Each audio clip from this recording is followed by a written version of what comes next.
hard to believe, in the smallest of American farm towns, a Japanese Buddhist temple even exists. Where the prayers began 75 years ago, after several thousand Japanese Americans fled to the city of Ontario, Oregon. Pearl Harbor, December 7, 1941. Like many Americans, Yosh Suyematsu remembers that fateful day. A date which will live in infamy. President Franklin D. Roosevelt signed Executive Order 9066, forcing more than 100,000 people of Japanese descent to evacuate their homes. Their only crime? They looked like the enemy. People would call you Japs and everything. Sugawa's family part of the mass removal off of Bainbridge Island. You remember the crowds? Oh, yeah, there was all kinds of people there. Just the Japanese special ferry. And we ended up in Seattle, and then that's where we would get off and walk to the train. They loaded onto the trains with what they can carry. One suitcase only. And without a fight, they were taken to the internment camps to call these tar paper shacks their new home.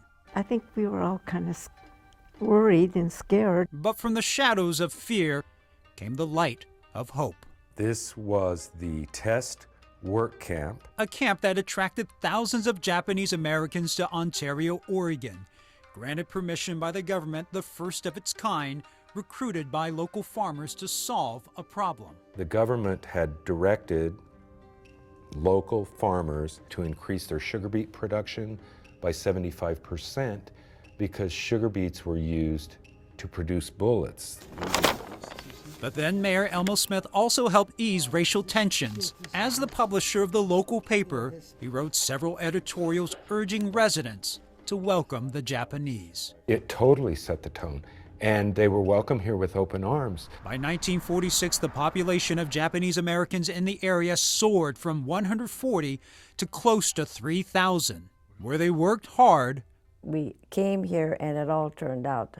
But more importantly, they were free. I was able to go places, go into town and buy whatever we wanted to get. Micah Siri's family owned a grocery store in Thomas, Washington, and in Ontario, the family became a prominent part of the community. My grandparents and my parents, they're the ones that went through the toughest times and the biggest tests, and they earned their credibility. Today, the Asiri name remains a fixture in downtown Ontario. My family, they got here, they started their lives here, and they never did go back to South King County.